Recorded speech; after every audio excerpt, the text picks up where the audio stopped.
everyone আমাৰ মহিলাসকলৰ প্ৰায় এটা সমস্যা সন্মুখীন হ'বলগীয়া হয় যিটো নেকি আমি কাপোৰবোৰ যেতিয়া ছাৰ্ফ দিওঁ ভুলতে কেতিয়াবা এটা ৰঙীন কাপোৰ সোমাই যায় আৰু গোটেই কাপোৰবোৰ বৰবাদ কৰি দিয়ে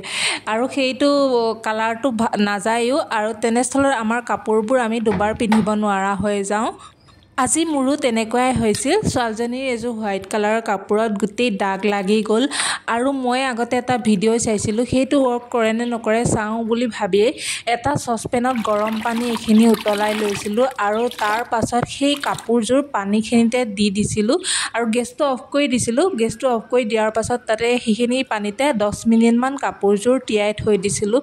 তাৰ পাছত 10 মিনিট হোৱাৰ পাছত সেইখিনি কাপোৰযোৰ উলিয়াই পেলাই ঠাণ্ডা পানীত দি লৈছোঁ আৰু দেখিছোঁ এইটো মেজিকৰ নিচিনা হয় গোটেই কাপোৰযোৰ যেনেকুৱা আছিল তেনেকুৱাই হৈ গ'ল অকণো দাগ নাইকিয়া এইটো 100% ৱৰ্ক হয় আপোনালোকৰ যদি এনেকৈ দাগ লাগে এনেকৈ কৰি চাব এইটো 100% ৱৰ্ক কৰে থেংক ইউ